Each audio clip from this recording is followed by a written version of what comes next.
Hello, and welcome to Japanese Craft Beer Reviews. Today we're going to begin a short series of a few beers from the Kyoto Brewing Company, which is located in Kyoto, Japan, the ancient capital.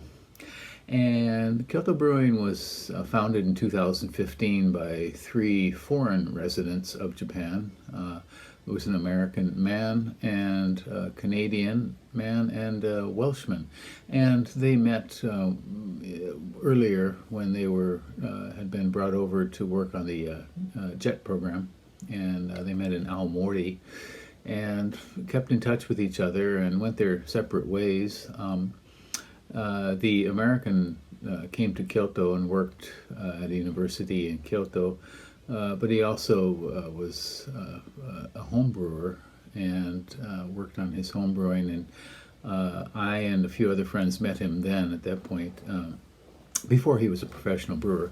But he studied in the U.S. and he also did an internship at Lost Abbey in California, and then came back to Japan and worked for a spell at Shiga Kogen Brewing in Nagano, Japan, one of the top breweries in Japan.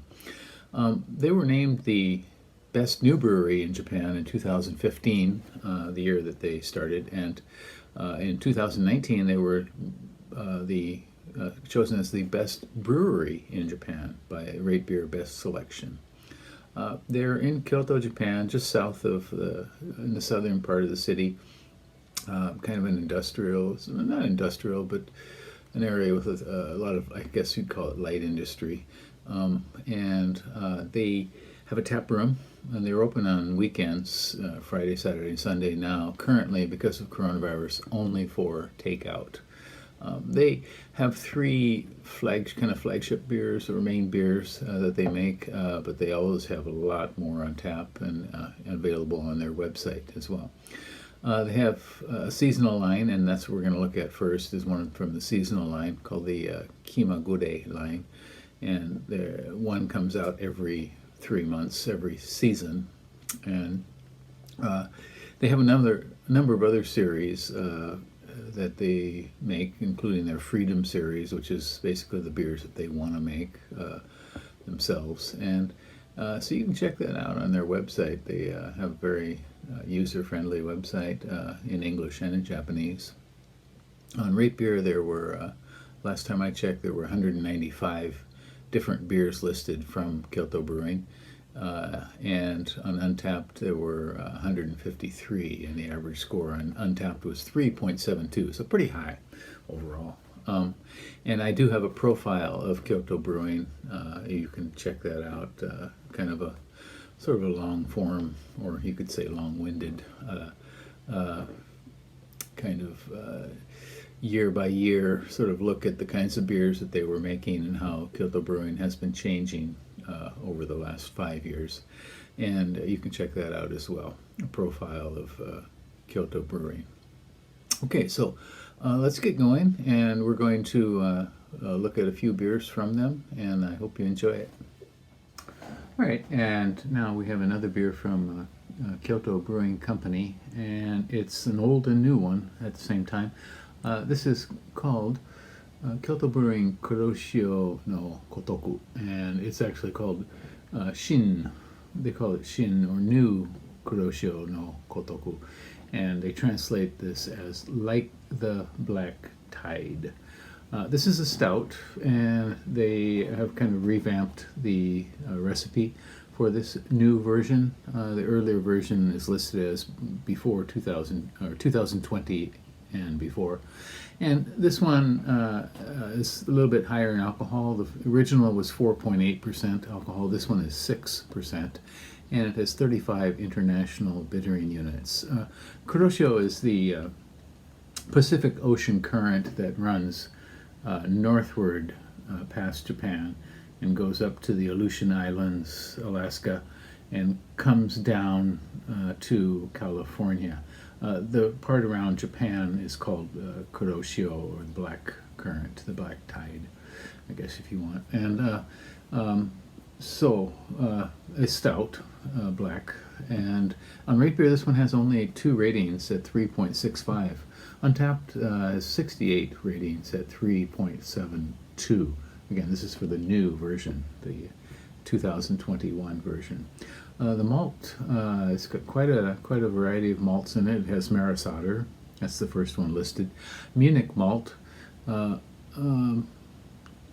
malted oats, carapils, crystal medium, and crystal DRC, and I don't know that last one, and chocolate and black, of course. They have to get some dark in there. Chocolate malt and black malt. The bittering hop is Mercure, which is kind of a favorite at Kyoto Brewing, and the flavor and aroma hop is Styrian Goldings, and they put Belgian ale yeast, their house Belgian ale yeast, into this one. Okay, all right. So let's give this one a go, shall we? This is one of their three flagship, or they call it their Teban beers. Their three flagship beers. Okay, it pours out very nicely. Very dark, with a very dark tan head, like a solid finger of tan head. Oh my, okay. This is very creamy. Definitely chocolatey, coffee-ish. Yeah, the oats. It leads me to think that it's going to be very creamy. Very creamy, smooth, dark chocolate, coffee, light coffee.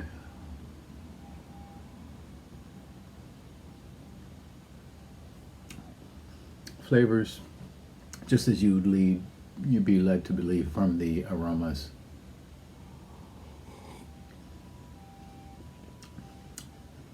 Nice, very smooth, chocolatey, basic flavor.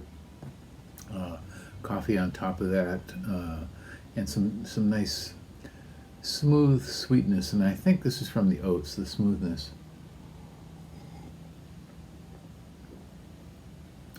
This goes down so easily. Yeah, it has just a very slight phenolic edge, which is fine. A lot of stouts do, kind of lightly burnt sort of character, which you get from these darker malts. Nice bitter tracks in this. This is superb. Yeah, I haven't had the old one for a long time, but I'm pretty sure I like that. But I can't imagine I'd like it more than this one. This is really, really something. Really superb. Great job these guys always do. Kyoto Brewing Company, Kuroshio no Kotoku, Shin Kuroshio no Kotoku. And like the Black Tide, 6%, 35 international bittering units. Give it a go. Kyoto Beer has my highest recommendation, definitely, if you are in Japan. And if you go to Kyoto, if you happen to be able to visit Kyoto, they are open on weekends.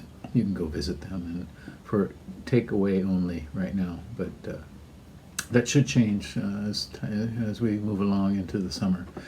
Okay, well that's it. We'll look at one more Kyoto Brewing beer in our next video, and hope you come along for that. Bye bye.